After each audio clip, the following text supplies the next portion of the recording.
Creo que el verdadero problema es la gente de adentro. Tenemos gente muy mala, tenemos algunas personas enfermas, lunáticos de izquierda radical, y debería ser fácil manejarlos. Si es necesario con la Guardia Nacional o si realmente es necesario con los militares, decía Trump.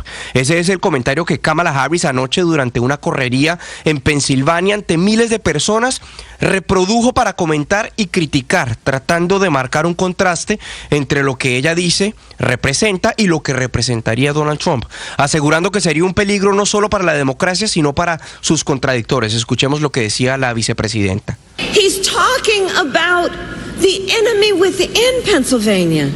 He's talking about the enemy within our country, Pennsylvania. He's talking about that he considers anyone who doesn't support him or who will not bend to his will. Está hablando sobre el enemigo interno en Pensilvania, está hablando del enemigo interno en nuestro país, está hablando de que considera a cualquiera que no lo respalda o que no se arrodilla a su voluntad un enemigo del país. Y ahí dice que eso es algo serio y que Trump usará a los militares para perseguir a esos contradictores. Ambos estuvieron casi que de manera simultánea en Pensilvania, Harris en una correría y Trump en una especie de foro de preguntas y respuestas con la ciudadanía, que fue tropezado, hay que decirlo, y en el que en verdad se vivió un episodio bastante curioso. Resulta que el foro arrancó y a los 30 minutos se tuvo que parar por una emergencia médica que sufrió una de las personas en el público. Retomaron el foro y a los pocos minutos hubo otra emergencia médica. Entonces, cuando fueron a retomar por segunda vez, la moderadora del foro prácticamente lo dio por terminado. Le dijo a Trump que diera unas palabras de cierre, unas palabras finales, y el expresidente habló y luego dijo: denle play a la música. Pues Trump se quedó 30 minutos escuchando solo música, no hubo palabras ni nada, solo se quedó ahí como unos 30 minutos escuchando canciones junto al público. Aquí escuchemos ese momento en el que reprodujeron la primera canción, es una versión de hecho de Time to Say Goodbye de Andrea Bocelli. Escuchemos. Bigger, better and stronger than ever before. Go and vote. Let me hear that music, please. Everyone, let's thank President Trump. Nice and loud. Let's send President Trump back to the White House.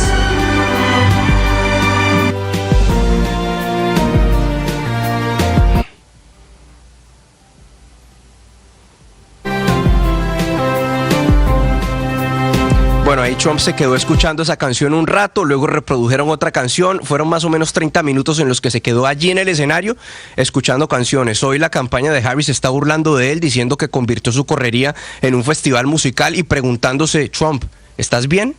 Néstor. Estás escuchando Blue Radio.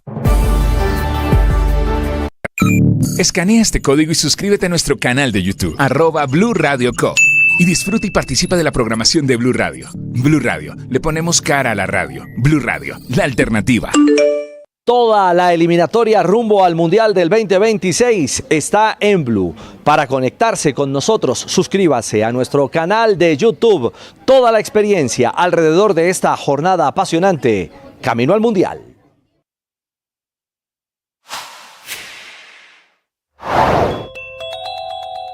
Cali amanece en modo COP16.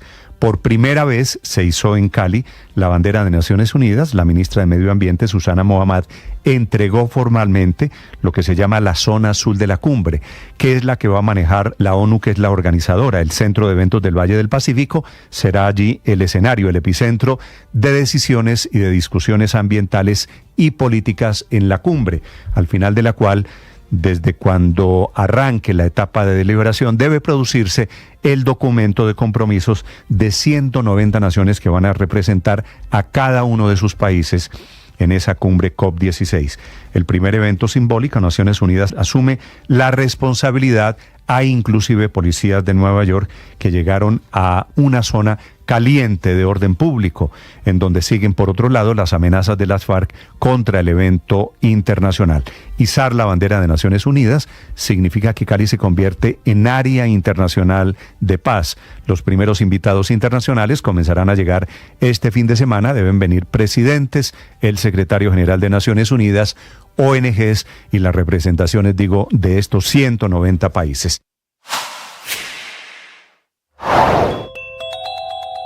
Empieza a calentar motores la negociación del salario mínimo para el próximo año, que aunque arranca formalmente dentro de una semana, cuando se sienten en propiedad de la mesa gobierno, empresarios y sindicatos, pues ya empezó a calentar motores con el destape de las cartas de los Esta sindicatos. es Blue, más que radio.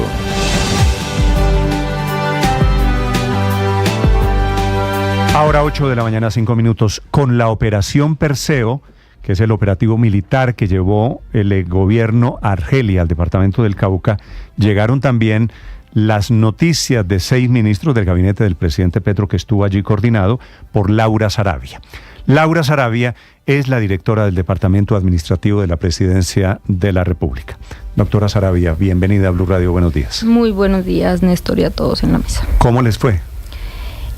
Pues yo quisiera empezar diciendo que tanto la operación Perseo como la presencia de parte del gabinete en el plateado fue una instrucción del presidente y en el cual el objetivo principal era escuchar cuál era la inversión social que la gente y las comunidades en el plateado consideraban que era relevante y era de mayor importancia precisamente para la construcción de la misión Cauca.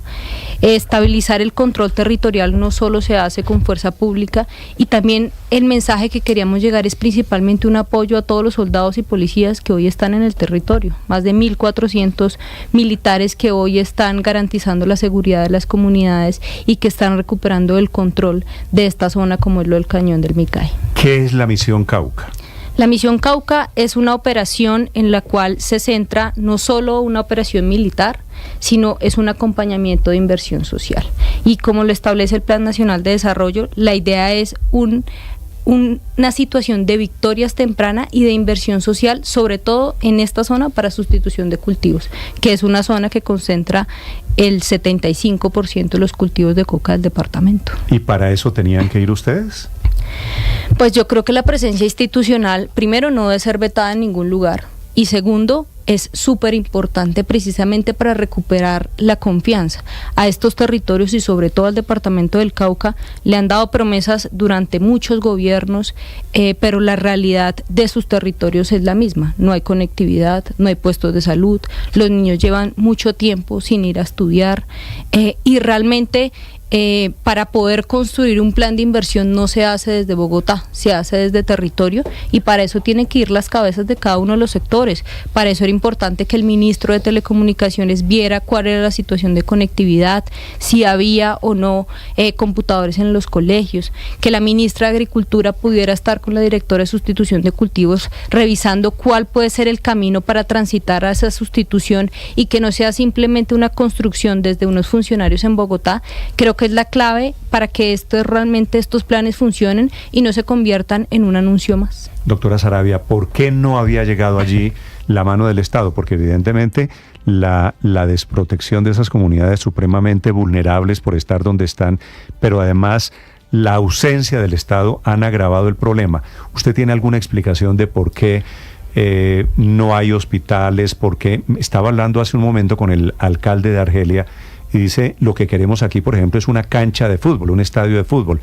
¿Por qué no se ha sentido la presencia del Estado allí? Pues principalmente la presencia del Estado es inexistente para esas comunidades. Por eso era tan extraña realmente una visita de parte del gabinete. Hace 13 años, por ejemplo, no hay presencia de la policía, no hay un CAI en el plateado. Entonces, creo que es un error de los cuales la política pública y la inversión no se ha centrado en el departamento del Cauca, y el Cañón del Micay es estratégico específicamente porque es uno de los corredores más importantes del narcotráfico por sus salidas al mar.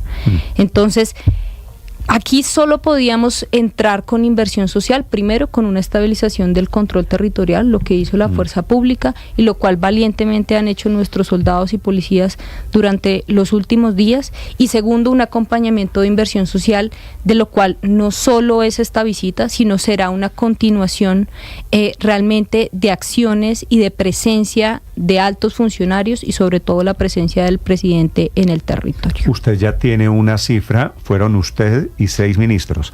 ¿Ya tiene una cifra de qué tamaño va a ser la inversión? ¿De qué clase de intervención del Estado estamos hablando?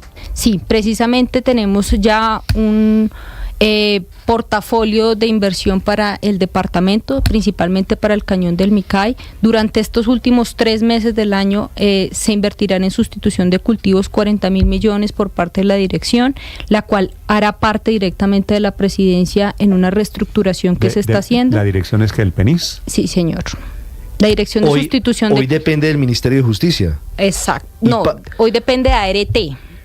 La Agencia de Renovación del Territorio. Exactamente. Y va a pasar a ser parte de la Presidencia directamente de la República. De la Presidencia el PENIS de la es el programa de sustitución de cultivos. Así es. Ok, entonces discúlpeme que le interrumpí porque me iba a hacer usted el No listado. se preocupe. Primero, 40.000 millones de pesos para sustitución de cultivos. Sí, en esto principalmente tenemos aliados al sector privado, porque no solo hace parte de la transición a un cultivo legal, sino cómo generamos la comercialización y la productividad para que las comunidades vean que esto es atractivo.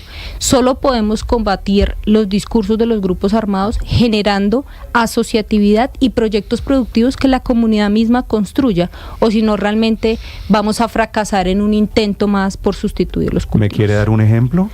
Por ejemplo, el tema del frijol, estamos en este momento, y el tema del café, como lo hicimos hace un par de semanas con el Grupo Éxito, en los cuales se garantice la comercialización de los cultivos. Que se lo compren los grandes almacenes, a los campesinos. ¿Pero qué pueden producir allí? Esto, sustitución de cultivos quiere decir cambiar la hoja de coca por frijol. Puede ser frijol, puede ser café, puede ser cacao. Realmente por eso es importante la construcción desde las comunidades, porque ellos son los que conocen la tierra, conocen cuáles son los objetivos y cuál, de acuerdo a las condiciones climáticas y de acuerdo a sus posibilidades, pueden realmente cambiar y sustituir la hoja de coca. ¿A usted le dieron la muestra de cacao? No, señor, pero al ministro de Defensa yo lo vi. Sí, es que lo vi. El señor estaba mostrándoles a todos, mire, este es no sé si era una chocolatina o qué era lo que tenía. No, era cacao en polvo. Era cacao en polvo. Sí. Que se llamaba, ¿cómo? ¿Rogelio? El señor estaba llevando las muestras de cacao al ministro, al gobernador, y me parece que allí puede haber una veta de inversión económica, ¿no es verdad? Así es, pero como le decía, eso hace parte de una construcción de las comunidades y de derrotar el discurso de los grupos armados que realmente durante muchos años han sido las autoridades en estos territorios. Sí. Sobre ese plan, doctora Saravia, ¿cómo se va a asumir? Porque la inversión es importante, 40.000 millones de pesos, y ya le voy a preguntar por otros aspectos, conectividad. Perdón que me están dando, Ricardo, el nombre del cacao. Chocopri se llama. Ah, el del campesino. El del campesino que va y le dice al ministro, al gobernador, y les da ahí está, Chocopri. Sí. Sabor a vida, chocolate sin azúcar. Esto era en polvo, chocolate, ¿no? En polvo. Mire, cacao en polvo, cacao, ¿no? Doctora Saravia, ¿la comunidad está dispuesta a hacer la sustitución de los cultivos en esa zona? ¿Cómo se ve? Pues porque al final se trata de un tema de oferta y demanda y se trata de un tema económico, además de un tema de presión ilegal, pero ¿están dispuestos a dar el paso y el Estado tiene cómo protegerlos? Porque al final, si ellos hacen la sustitución, seguramente van a venir los grupos ilegales a atacarlos o atentar contra ellos. Pues precisamente esa era una de las cosas que nos manifestaba la población en esa visita, y es que esto no fuera simplemente que llegara el ejército y simplemente no estuviera en la institucionalidad y ellos quedaran una vez más a manos de estos grupos armados, quienes son realmente los que llevan las retaliaciones de estos grupos. Entonces, uno es que esto sea sostenible y que la presencia realmente sea permanente y no sea simplemente por una operación, que operaciones en el Cauca y en esta zona han existido muchas, y tratando del control territorial también, pero realmente no se ha logrado una estabilización del control territorial. Se han hecho acercamientos, pero realmente la inversión social ha sido inexistente, y esa es realmente la frustración de estas comunidades y la falta de confianza, porque se han hecho muchas promesas, pero la realidad sigue siendo la misma. Doctora Saravia, un campesino que hoy allí en el Cauca o inclusive en otras regiones del país siembra hoja de coca, ¿qué incentivo tiene para sustituir ese cultivo o por café o por cacao o por frijol, por lo que sea, si la coca les resulta más rentable? Principalmente porque ya hoy la hoja de coca no es tan rentable, y eso es una realidad no solo en nuestro país, sino en el mundo, y ha sido varios estudios sobre eso. Y lo otro es poder hacer el tránsito a esa economía legal con el acompañamiento del Estado, con capacidad técnica, con realmente poder hacer la sustitución real y entendiendo los tiempos. Y es que uno no le puede explicar a las comunidades o decirle, es que usted de la noche a la mañana tiene que dejar de cultivar hoja de coca, sin realmente darle ese tránsito. Un cultivo no se da de la noche a la mañana, y entonces realmente yo no le puedo proponer a las comunidades es que ustedes tienen que aguantar hambre durante cierta cantidad de meses y no pueden cultivar hoja de coca y esperen a que puedan hacer el tránsito. El acompañamiento del Estado debe ser primordial y debe ser desde el día 1 y con no solo la capacidad técnica sino la comercialización, y que viene con unas arandelas que son súper importantes: el tema de conectividad, el tema de educación, el tema realmente de salud. Entonces todas esas inversiones realmente lo que van a hacer es poder disminuir la desigualdad en estos territorios. Sí, doctora Sarabia, usted habla de arandelas y fíjese que a propósito del asunto de sustitución puntualmente que usted está anunciando en los 40.000 millones de inversión, eso viene atado a un tema que no es menor y es el crecimiento de los cultivos de hoja de coca. Estamos en este momento, Colombia, digo, en 230.000 hectáreas. Estamos a 3 meses de que se acabe el año y el gobierno no va ni en el 50% de erradicación. ¿Qué están pensando ustedes en el gobierno para cumplir la meta? Porque la bajaron de 50.000 a 20.000, de 20.000 a 10.000 y no van a cumplir esa meta de erradicación de cultivos ilícitos que es paralela a la sustitución. Creo que la política de drogas en nuestro país está sobrediagnosticada. Todos sabemos realmente lo que hay que hacer y no solo tiene que ser con un componente militar y con una sustitución obligatoria de los cultivos ilícitos, y es realmente generándole a las comunidades una sustitución colectiva y que ellos encuentren realmente rentable poder sustituir sus cultivos. De lo contrario, seguiremos fracasando en la política de drogas. Pero si no erradicamos... La erradicación debe ir acompañada de un proyecto productivo. Tú no le puedes decir a la gente simplemente erradiquemos los cultivos y usted aguante hambre.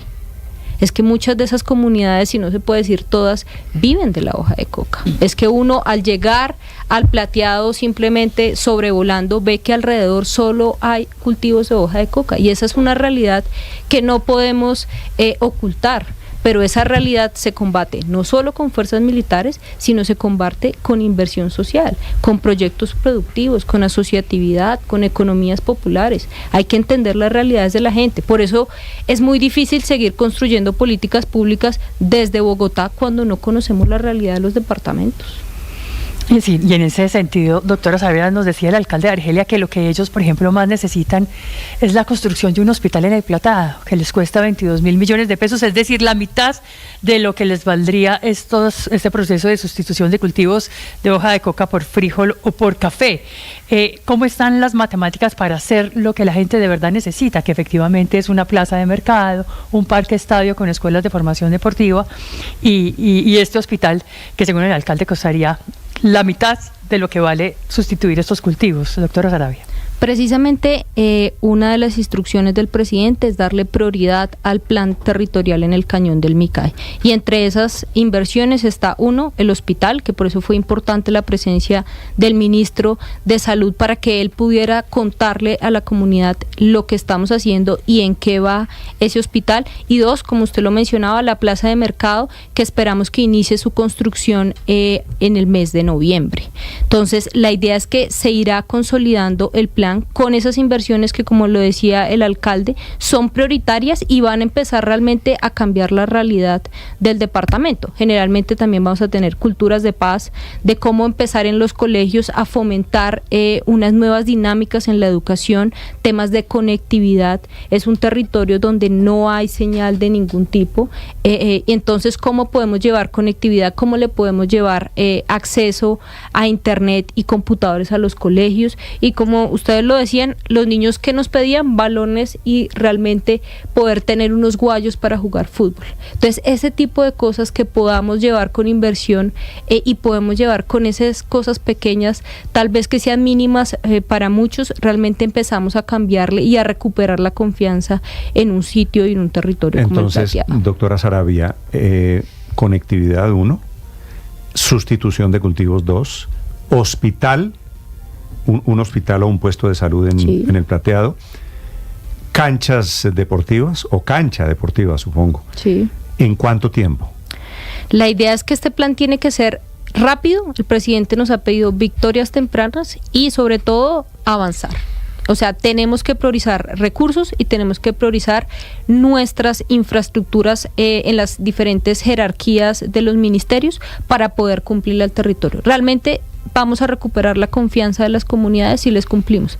De lo contrario, seremos más de lo mismo de lo cual ellos han vivido durante usted años. ¿Tiene un plazo en la cabeza de decir esto lo construimos, lo hacemos en cuánto tiempo? Yo ahí preferiría que en la visita del presidente, que él va a anunciar precisamente cuál es el plan, bajo qué tiempos y la estructura de esta misión, quién la va a liderar, cómo se va a articular y cuánto va a ser la inversión. Sí, sobre eso quería preguntarle, ¿cuándo va el presidente Petro al Plateado y quién va a ser el gerente de la misión del Plateado?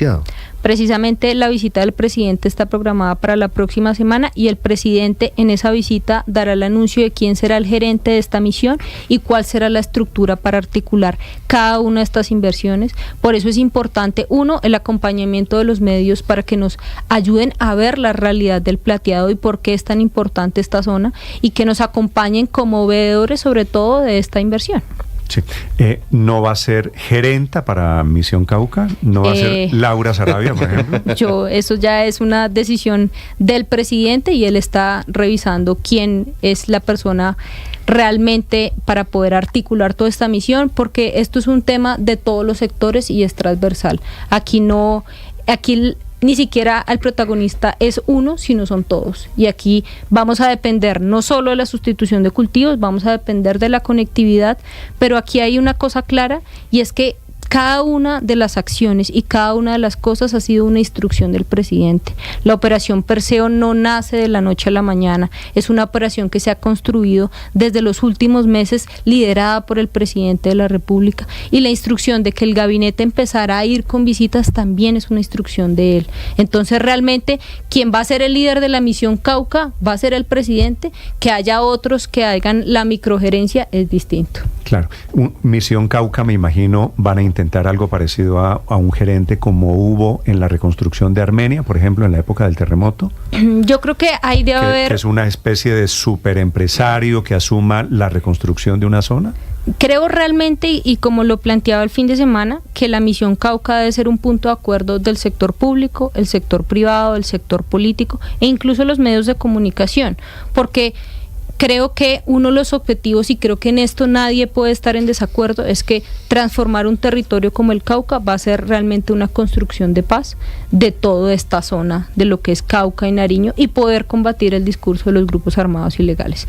Entonces, sí se necesita una estructura y una microgerencia para que no quede realmente en una misión y en un plan más, sino que realmente tenga resultados y en los cuales ustedes puedan decidir quién va y a quién van a ir a pedirle esos resultados. De acuerdo. A propósito de esos disidentes de las FARC, doctora Sarabia, ¿en qué queda la relación con los disidentes de Iván Mordisco? Es decir, en realidad no hay una relación ya. Iván Mordisco se salió del concepto de paz total, no hay una negociación formal con ellos, con otro grupo disidente de los disidentes. Sí, esto fue quemar los puentes, ya no hay posibilidades de meter a Mordisco y su gente en un tema del proceso de paz. Pues yo creo que la voluntad de paz ha sido clara, tanto del gobierno, y la respuesta de estos grupos armados pues no ha sido realmente una voluntad de paz genuina. Entonces el presidente ha sido claro en esos mensajes y es ante una falta de voluntad de paz, pues realmente lo único que podemos hacer es no ceder ante estos grupos, ni militarmente, ni con inversión social, y aquí por eso es importante la presencia y la legitimidad del Estado en un territorio como es el Plateado y todo el cañón del Micay. Es Laura Sarabia esta mañana hablando sobre Misión Néstor. Cauca, después de la llegada del gobierno, la llegada de los ministros, la llegada de los militares en la operación Perseo. Señor Víctor. Néstor, permítame, ya que está la doctora Sarabia acompañándonos, hacerle una pregunta sobre otro tema. Doctora Sarabia, es que ustedes nos tenían citados hoy en la mañana para contarnos los avances del pacto por el crédito, ese acuerdo por más de 50 billones, sí, con los bancos, iba a estar el ministro de Hacienda, usted... ¿Cómo que nos tenían citados? No, se canceló y esa es mi pregunta, ¿pasó algo, doctora Sarabia? Sí, yo estaba muy pendiente. ¿Pasó algo, doctora Sarabia? ¿Algún tropiezo en ese acuerdo? No se preocupe que no ha pasado nada. Los resultados los estaremos contando el día de mañana, pero no queríamos dejar de contar lo que ha sido Misión Cauca y lo que ha sido todo el acompañamiento de la Operación Perseo por parte del tema social y de la presencia del gabinete en el plateado. Pero mañana le estaremos contando los resultados del primer mes del Pacto por el Crédito. Usted va para la COP, el presidente va para la COP, ¿no? El presidente hará presencia en la COP, estará en algunos eventos con los jefes de Estado que harán presencia y estará liderando algunos de los encuentros de este gran evento tan importante para nuestro país. Laura Sarabia, del Departamento Administrativo de la Presidencia de la República. Gracias, doctora Sarabia, por acompañarnos esta mañana. Muchísimas gracias a todos. 8:25 en Mañanas Blue. Escanea este código y suscríbete a nuestro canal de YouTube, @Blue Radio Co. Y disfruta y participa de la programación de Blue Radio. Blue Radio, le ponemos cara a la radio. Blue Radio, la alternativa. Toda la eliminatoria rumbo al Mundial del 2026 está en Blue. Para conectarse con nosotros, suscríbase a nuestro canal de YouTube. Toda la experiencia alrededor de esta jornada apasionante, camino al Mundial.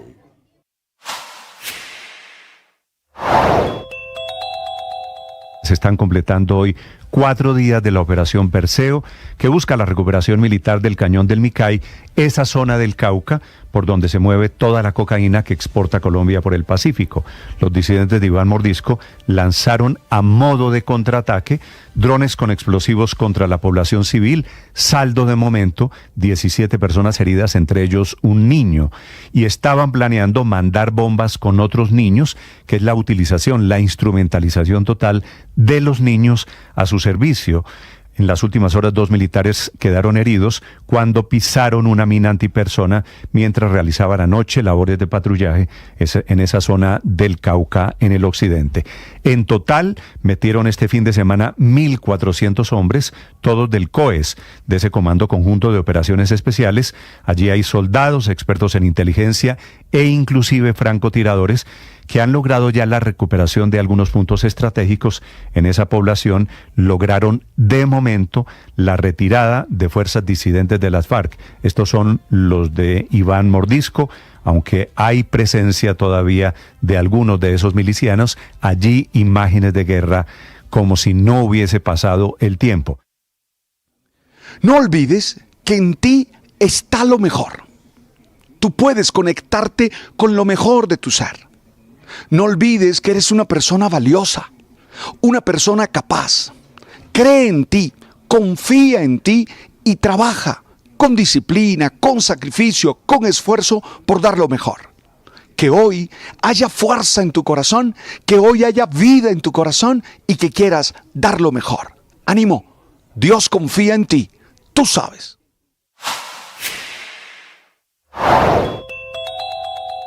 La imagen del fin de semana fue esa cuestionada presencia de ministros, 6 en total del gabinete, varios directores de departamentos administrativos, comandados por la poderosa Laura Sarabia, que es la directora del DAPRE. Llegaron con cascos militares, con chalecos antibalas, como si fuese, que no lo era, una operación fundamentalmente militar.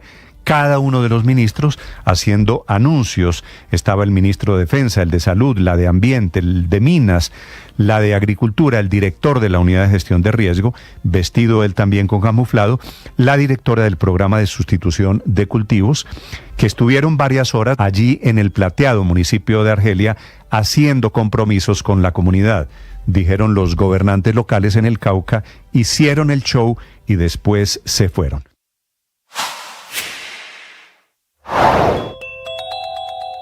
También es un dolor de cabeza para el gobierno nacional, alias Pichi, que ya completa 4 días de haberse volado y sobre el que nadie sabe de su paradero. Su fuga estaba advertida por el IMPEC, que conocía claramente que en el 2018 se había volado lanzándose de un segundo piso de una cita médica. Por cuenta de este peligroso delincuente, esta mañana hay 2 jueces enfrentadas por las decisiones que tomaron. La primera es la juez tercera de ejecución de penas y medidas de seguridad de Medellín, Mónica Patricia Londoño, la que vigilaba el cumplimiento de la sentencia de Pichi y quien lo mandó. Y sobre el operativo militar, sobre la operación Perseo, ahora saludo al ministro de Defensa. Es el ministro Iván Velázquez, que fue uno de los 6 integrantes del gabinete del presidente Petro, que estuvo allí en el Plateado este fin de semana. Ministro, bienvenido, buenos días. Buenos días, mucho gusto. Ministro, ¿cómo les fue? ¿Cuál es su balance después de haber estado allí en Cauca, en ese Plateado, de haber estado cerca de la guerra en donde están metidos estos disidentes de las FARC? Nos fue bien, yo estoy satisfecho con esa visita.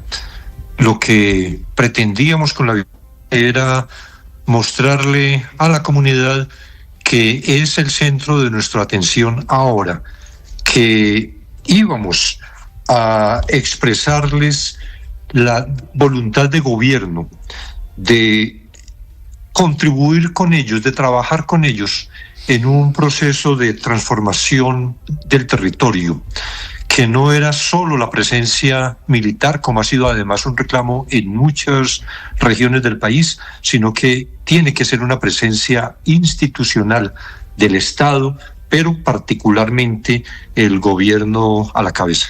Sí, de esa presencia institucional, ministro, acabo de entrevistar aquí a la doctora Laura Sarabia, que nos contó cómo van a llegar con diferentes etapas en diferentes instituciones, cómo van a llegar con inversiones. Quisiera, si es tan amable, que usted me contara la cara militar. Esta operación Perseo, ministro, ¿se queda cuánto tiempo? ¿Cómo garantizan que esto no sea un triunfo efímero y que se vayan al final, como se han ido después del territorio, los militares y la policía? La presencia, y así ha estado definido tanto con el comandante de las fuerzas militares como con el comandante del ejército, la presencia se mantendrá con esta intensidad por el tiempo que sea necesario. Esto es una primera etapa, es el ingreso, pero la consolidación de esa presencia de autoridad en el Plateado, que debe seguir también con la presencia permanente de la Policía Nacional. Ya más de 10 años sin presencia de policía en el Plateado. Ahora lo que se pretende es, en la medida en que se va consolidando el control sobre este territorio, la policía, con todas sus capacidades, también ingresa para permanecer y para mantener, como le corresponde en la función constitucional de la policía, la convivencia ciudadana y el disfrute de derechos. Ministro, usted me corregirá, la policía había salido de allí del Plateado por una tutela, ¿cierto? Sí, había salido hace unos 10 años. Creo que un poquito más de 10 años. Y si una tutela sacó a la policía, y usted es un muy reconocido abogado, ministro, ¿cómo hacen ahora para volver a llevar a la policía sin los argumentos o desbaratando los argumentos que dieron origen a esa tutela? En general, el problema que se presentó con decisiones de esa naturaleza, y más o menos por esa misma época, tiene razón usted, hace unos 12, 14 años, que en el país prosperaban estas acciones de tutela para lograr que las estaciones de policía no estuvieran en medio de comunidades, porque afectaban precisamente por los ataques que desde los grupos armados organizados realizaban contra esas estaciones de policía. Lo que tenemos que organizar ahora precisamente es en un sitio de ubicación de la policía que respete esa jurisprudencia constitucional, que no vaya a poner en riesgo frente a eventuales ataques contra la estación de policía, pero lo que no puede hacer ninguna decisión constitucional de ningún juez de la República es impedir que la fuerza pública tenga presencia en un territorio. Ministro, ¿y ya se tiene definido el sitio en el que estará la nueva estación de policía en el Plateado? No, todavía no está definido. Estamos, como manifestaba primero, en esta etapa de consolidación del control por parte del ejército. La policía llegará en los próximos días, ya hay una disposición con el general Salamanca en cuanto a las necesidades de la policía, necesidades en cuanto a la calidad de sus integrantes, a las especialidades que se requieren dentro del poblado en unas instalaciones provisionales, pero lo que procede luego es la construcción de una estación para su presencia en el Plateado. Ministro, hasta ahora, ¿cuál es el balance de la operación Perseo? ¿Qué resultados han obtenido militarmente? Pues en el ingreso al Plateado hubo unos allanamientos iniciales. Bueno, hubo una confrontación en realidad con miembros de la Carlos Patiño. Lo que tuvimos conocimiento por inteligencia técnica es que hubo varios heridos de la Carlos Patiño que fueron trasladados a alguna zona rural para su atención. Probablemente que hubo muertos, no hubo de parte del ejército ninguna afectación en esa primera oportunidad. Tampoco se capturó a algún herido o se tuvo la recuperación de algún cuerpo. Hubo 2 personas privadas de libertad, hubo dos capturas. El día del ingreso iba también policía judicial de la Dijín, porque se había autorizado por los jueces 3 órdenes de allanamiento. Se pensaba ubicar a cabecillas de la organización que estaban alojados dentro del corregimiento. No fueron encontrados, sin embargo, hubo 2 capturas en flagrancia. Tenían armas y con uniformes de uso privativo de las fuerzas militares. Se incautaron fusiles, cartuchos, proveedores para fusiles, algún material de guerra. Al día siguiente hubo también otra operación en la que se decomisó una gran cantidad de explosivos, estos precisamente que, como tuvimos oportunidad de escucharlo todo el país en el día de ayer, explosivos que la organización pretende utilizar a menores y menores de 5 años, de 6 años, ministro, llevarlos. Sobre eso quería preguntarle, ministro, ¿cuál es la interpretación que ustedes hacen, la traducción de esa grabación, de esa interceptación a las comunicaciones de Iván Mordisco, hablando de niños, hablando de regalos para la fuerza pública? Pues los regalos naturalmente son los explosivos que deben dejar en lugares cercanos, como lo dicen en las grabaciones, a tanques, a pelotones, a grupos de soldados, precisamente para afectarlos. Y aquí lo que hay que destacar es la continuidad de una práctica que ya hemos venido observando en la Carlos Patiño y en esas disidencias en el departamento del Cauca, y es esta utilización de los menores, como en los últimos días hemos visto. Bueno, no en los últimos días, digamos más bien en los 2 anteriores meses, hemos visto cómo hombres armados dentro del centro poblado tenían en sus brazos niños, se desplazaban con niños en brazos para evitar que fueran atacados por la fuerza pública, o lo que realizaron también con las granadas, los explosivos que lanzaron en una concentración de la comunidad, de la que hubo 14, 17 personas afectadas. Aquí lo que se revela es el propósito de la Carlos Patiño de utilizar cualquier forma, inclusive poniendo en riesgo a la población civil, para continuar manteniendo un control. Incluyendo, ministro, la manipulación de los drones. Pero sobre el uso de los niños para ponerle bombas a la policía, al ejército, ¿usted tiene conocimiento, ministro, tiene información si son niños reclutados o son niños que se llevaron o son niños que están bajo presión y les están pagando, por otro lado, también para poner bombas? Son niños de la comunidad, niños a los que se acercan para decirles simplemente: aquí tiene los 5,000 pesos y lleve este paquetico y lo deja en esta esquina. Ese es el propósito, y luego ellos activar el explosivo. Una barbaridad. Que todo se tipo llevarían de violaciones a los derechos de los niños. Ese modus operandi quiere decir, por ahí derechos se llevan al mismo niño, al correo, ¿no? Detonan el artefacto y matan al niño y matan al soldado. Ellos no tienen ninguna consideración por la población, eso ha quedado evidente. Ministro, pero eso también termina siendo una limitante para algo que anunció el presidente el fin de semana, y es la reanudación de los bombardeos contra estas disidencias. ¿Cómo se va a reanudar esa estrategia? Teniendo en cuenta que estos delincuentes se escudan en la población civil, incluyendo a los niños. Naturalmente, no podemos bombardear el Plateado.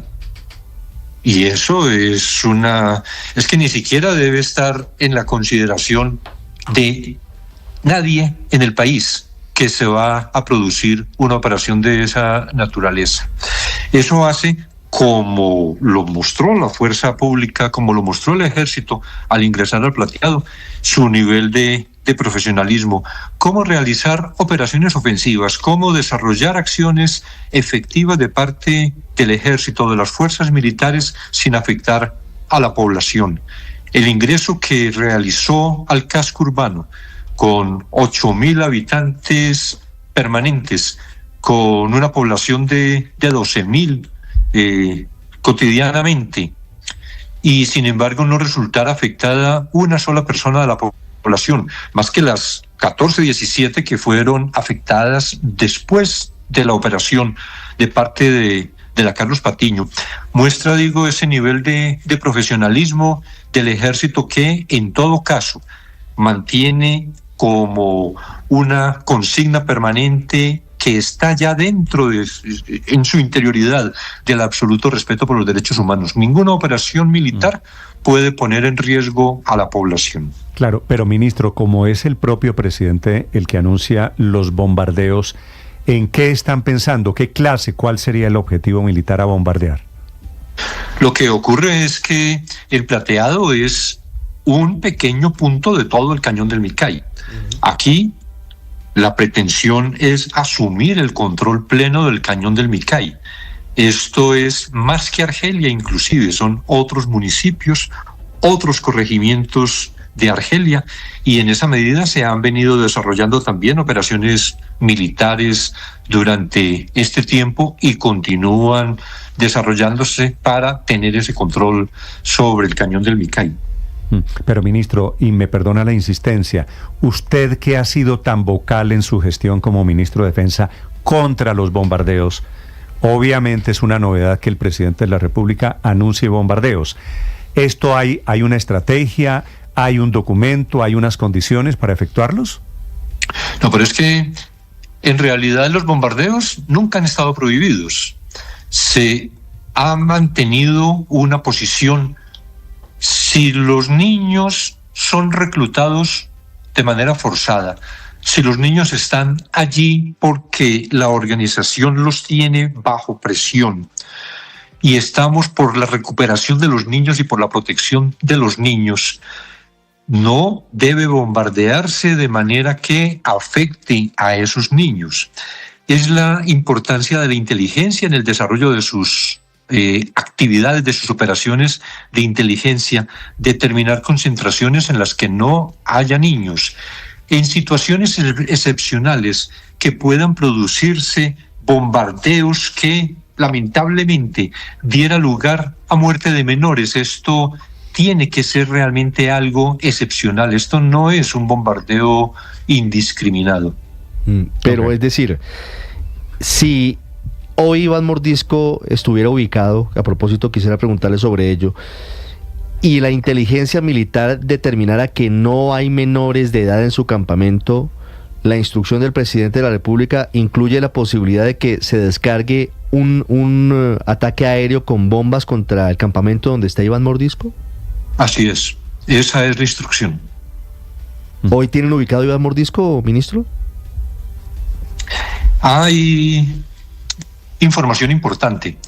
Ha habido inclusive operaciones que se han venido desarrollando en el sur centro del país, en Meta, Caquetá, Guaviare, y la pretensión es lograr capturar o dar de baja lo que sea en el momento en que se pueda producir un contacto con la estructura de Iván Mordisco donde él se encuentre precisamente. Ministro, a propósito de Iván Mordisco y teniendo en cuenta la cercanía geográfica, ¿cómo está el tema de la seguridad para la COP, que arranca el lunes de la semana entrante, para la conferencia de biodiversidad y sostenibilidad que se desarrolla en Cali?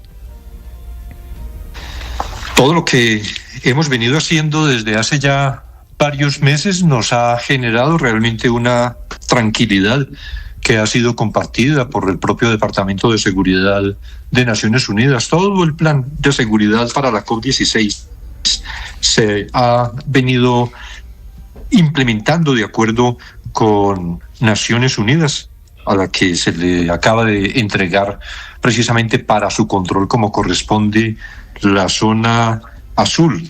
Un amplio dispositivo, tanto de Policía Nacional como de Ejército, pero igualmente el establecimiento de un centro permanente durante todo el desarrollo de la COP y que viene funcionando desde hace unos días, de fusión de inteligencia, de manera que todos los organismos de inteligencia están en Cali desarrollando sus labores, porque tenemos que garantizar que no ocurra nada en la COP. Hay situaciones imprevistas. Hemos visto en la revisión de eventos anteriores de la COP como en países con altos grados de capacidad en la prevención de terrorismo. Sin embargo, ha habido acciones en contra de este encuentro mundial. Aquí hemos estado en una disposición de prever el menor detalle para que hechos de esa naturaleza no se presenten y que la COP pueda desarrollarse efectivamente en condiciones de seguridad. Sin embargo, ministro, hace algunas horas fue capturado en un barrio de Cali un cabecilla de la disidencia, Carlos Patiño de las FARC, alias Chepa. ¿Tiene usted información, ministro, si este hombre planeaba atentados contra eventos de la COP16 y hay un plan de este grupo ilegal para atentar contra la Cumbre Mundial sobre Biodiversidad? No tengo la información, pero lo que sí sé es que precisamente, y de ahí la presencia de todos los organismos de inteligencia, sobre esto se ha venido desarrollando una labor permanente, recibir información, valorar la información y operaciones sobre presencia de eventuales grupos integrantes de grupos ilegales, independientemente de que se tenga conocimiento sobre posibilidad de operación o no en contra de la COP. Lo que requerimos es que presencia de integrantes de estas organizaciones ilegales que se detecten en Cali sean neutralizadas de inmediato. Vale, es el ministro de Defensa, Iván Velázquez. Ministro, antes de despedirlo quiero hacerle una pregunta, si me lo permite, de un tema que tiene que ver con todos estos asuntos, pero relacionado más con la compra de los aviones, los que van a reemplazar a los viejos Kafir. ¿Ya tiene el gobierno decidido cuál es el país, cuál es el modelo con el cual se va a reforzar la aviación en Colombia, la aviación militar? Obtuvimos una actualización de las ofertas, de las diferentes ofertas que han sido objeto también de reevaluación por parte de la Fuerza Aérea, que presenta esa evaluación al presidente. Estamos esperando la decisión del presidente, que consideramos se debe producir rápidamente, que dé la orden de partida y ya con esto poder definir precisamente a qué país, qué empresa será la proveedora de estos aviones. ¿Y por qué la decisión la toma el presidente, ministro? Porque él es el comandante supremo de las fuerzas militares en el país. ¿Y esto es en qué modalidad? ¿Es licitación, concurso? ¿Presentaron propuestas todos estos países? Presentaron propuestas, hay 4 o 5 propuestas. ¿Estados Unidos, Francia, que Estados Unidos, de los Suecia. F-16, Francia los Rafale, Suecia los Saab. los Grip. Gripen. Ah, los Gripen, sí, que es Gripen. la firma Sí, Saab. Saab Y es la empresa. y los Eurofighter, que son los españoles. Sí. ¿Es cierto que ya se hizo el Entonces, negocio, ministro? No es cierto. No, porque el presidente No ha se ha tomado- decidido la empresa. No se ha. Oye, en esto siempre con la mayor transparencia. En el momento en que el presidente disponga, ya vamos a proceder a la contratación. La definición de las condiciones, de inmediato se conocerá, y la definición de las condiciones y cuál sea la empresa finalmente beneficiada con el contrato. ¿Y usted tiene idea, ministro, cuántos aviones de cualquiera de estas firmas vamos a comprar? Pues debe llegarse hasta un número más o menos de 24, pero esto tendrá que ser en una operación gradual. De todas maneras, tal vez se debe empezar con unos 6, 10 aviones. Okay. Todo depende también de las condiciones, porque hay una gran diferencia de precios entre un F-16, por ejemplo, y un Gripen, que determina comprar un F-16 significa la utilización de mayores recursos, y sabemos en qué condiciones nos encontramos en cuanto a presupuestalmente. Ya veo para dónde puede ir esto. Ministro, y a usted como ministro de Defensa le piden su opinión. El presidente le dice, a ver, ministro, recomiéndeme de estas 4 cuál le gusta a usted. Este es un asunto que hacemos de manera consensuada. Naturalmente, la decisión final es del presidente de la República, pero se produce una reunión en la que el comandante de la Fuerza Aérea con su equipo técnico hace una presentación sobre esas propuestas y ahí se toma la decisión. Ok. Es el ministro Iván Velázquez, el ministro de Defensa y Seguridad en Colombia. Gracias por estos minutos, señor ministro. Muchas gracias a usted, que esté muy bien. Gracias, ministro. 8:51 en Mañanas Blue. Estás escuchando Blue Radio. Escanea este código y suscríbete a nuestro canal de YouTube, @Blue Radio Co. Y disfruta y participa de la programación de Blue Radio. Blue Radio, le ponemos cara a la radio. Blue Radio, la alternativa. Que podría ser la estrella en ascenso. Por otro lado, saludarlos, aquí estamos desde Mañanas Blue, enseguida.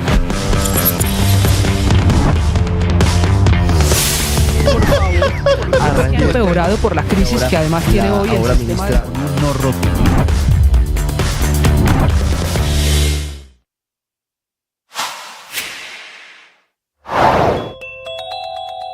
Las disidencias de alias Iván Mordisco serán uno de los principales dolores de cabeza para el gobierno del presidente Gustavo Petro en la segunda parte de su mandato, luego de la decisión del jefe de Estado de retomar el control del corregimiento del Plateado, perteneciente a Argelia Cauca, uno de los fortines de ese grupo criminal.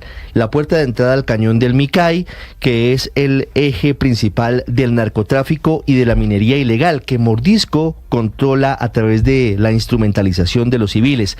Al gobierno le está pasando factura la indulgencia con la que al comienzo del mandato trató a las disidencias de Mordisco, a quien no solamente le volvió a abrir la puerta de un nuevo proceso de paz, a pesar de que ese cabecilla había traicionado el acuerdo del Teatro Colón, así él hubiera dicho que no había firmado ese documento, sino porque desde el comienzo del proceso, que ya no existe, Mordisco había sido desafiante. Con fusil nuevo terciado y en una camioneta blindada de lujo llegó en la primera negociación, en la primera reunión que tuvo con el gobierno del presidente Petro.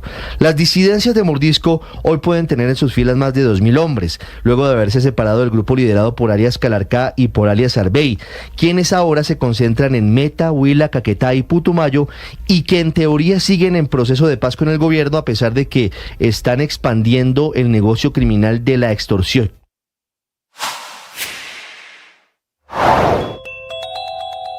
El mayor general Alexis Rodríguez Cabello fue designado por Nicolás Maduro como director del SEBIN, del Servicio Bolivariano de Inteligencia Nacional, la Policía Política. Rodríguez Cabello es primo del ministro de Interior y Justicia, Diosdado Cabello, y reemplaza en el cargo a Gustavo González López, otro de los militares más cercanos a Nicolás Maduro.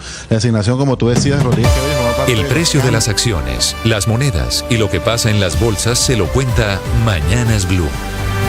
8:54, noticia económica de este día martes, Víctor. Varias noticias, Néstor. Hubo una nueva reunión del equipo económico del gobierno para analizar la situación del presupuesto general de la nación. Recordemos que por la caída en el recaudo, la caja sigue muy apretada, la caja de la nación. Hay muchas peticiones de asignaciones presupuestales, como por ejemplo desde el sector energético por deudas, por opción tarifarias y subsidios. Y en el mercado no descartan inclusive recortes adicionales en el presupuesto de este año, adicionales a los 20 billones de pesos que ya fueron recortados para cumplir con la regla fiscal. Y sobre el presupuesto del 2025 que saldrá por decreto porque en el Congreso no fue aprobado, inclusive la calificadora Fitch Ratings ha dicho que el hueco, el faltante a financiar podría ser inclusive más grande que los 12 billones de pesos que se recogerían con la ley de financiamiento si es aprobada por el Congreso. Tras concluir una reunión con su equipo, el presidente Gustavo Petro escribe en redes sociales que la situación presupuestal no la pagarán los pobres con recortes de gasto social, sino los sectores más adinerados del país a los cuales se les recortará toda forma de subsidio. En mercados, sobre temas de hidrocarburos, cae con fuerza. Perdóneme, Víctor, antes de que pase a los mercados.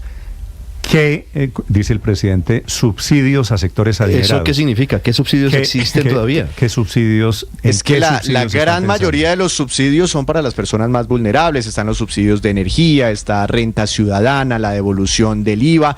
Si uno se pone los subsidios, por ejemplo, para la compra de vivienda, Mi Casa Ya, son para personas vulnerables. Si uno se pusiera a pensar en subsidios para personas adineradas, de pronto pensaría en el sistema pensional. Esas personas de altos ingresos que reciben todavía subsidios de la nación, pero parte de eso se corregiría con la reforma pensional. El presidente Entonces, de un plumazo no puede meterse con las pensiones. No se puede meter. Y ya se metió, mejor dicho, ya fue aprobado en el Congreso de la República y parte de la reforma pensional que empieza a aplicarse en julio del próximo año tendrá un recorte a esos subsidios. Pero no encuentra uno, suponiendo que haya pensiones subsidiadas, el presidente eso no lo puede tocar. Bueno, yo no soy... Ni puede ponerle impuesto a las pensiones, que ya se cayó una vez en la Corte, o sea, eso no puede ser.